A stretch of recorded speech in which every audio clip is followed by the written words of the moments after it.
Yeah, I think we have kind of a interesting dynamic happening. Rich, I read yesterday that interest rates are at their lowest level in 18 months.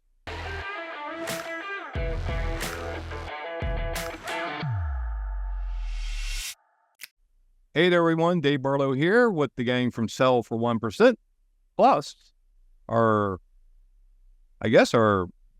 brainiac of finances.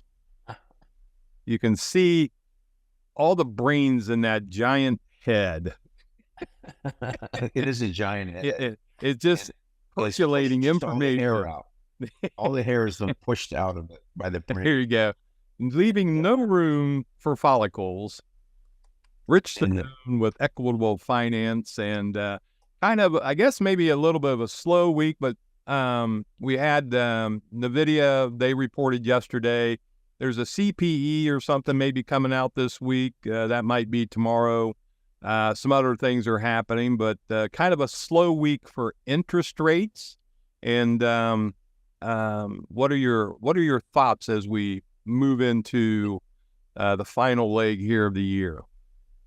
It's been a slow news week or so, Dave. Now next week we have the employment numbers coming out on Friday. So we've got that's going to be a huge number. The Fed is looking at, are we still creating jobs or are we losing jobs? And if we're losing jobs, then that means we need to stimulate the economy by lowering interest rates.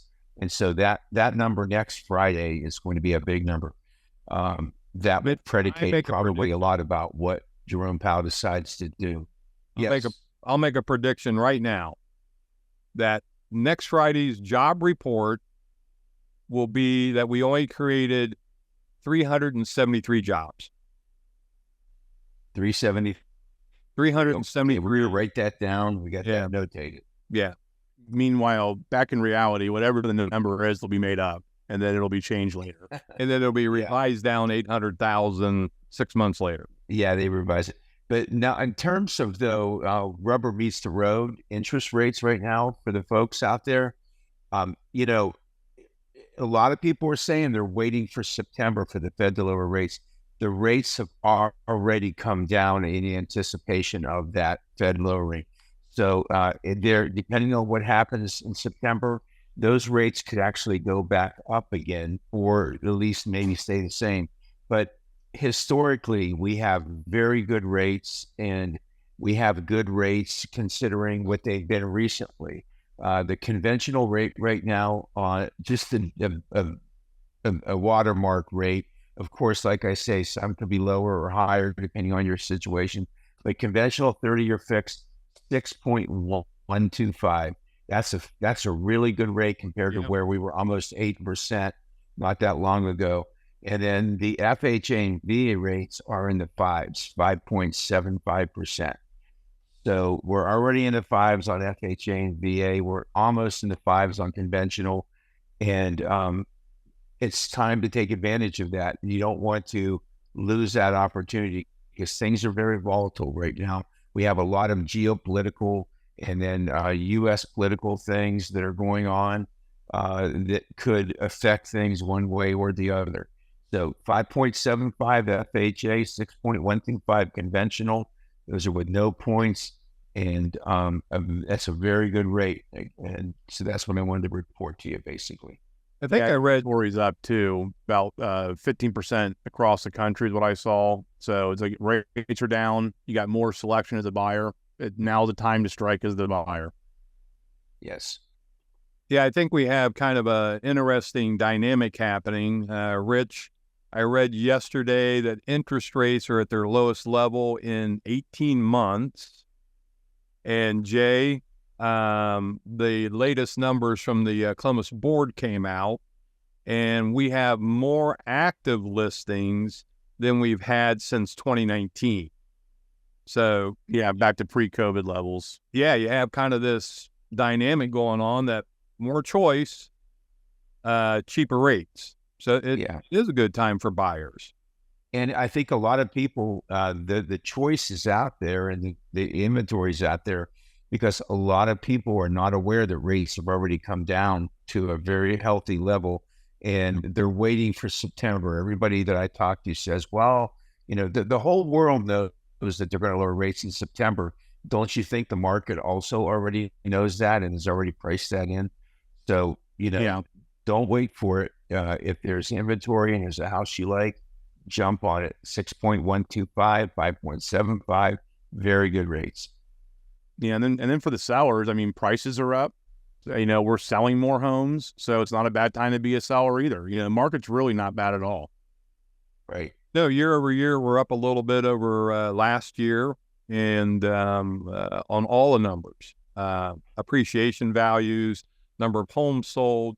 I think the only thing we were maybe a little short on was the number of homes going into contract in July was right at or just below last year and year over year. So, and I think I saw last week, or maybe it was this week, Columbus Board of Realtors announcing that Gahanna is the hottest zip code in the United States.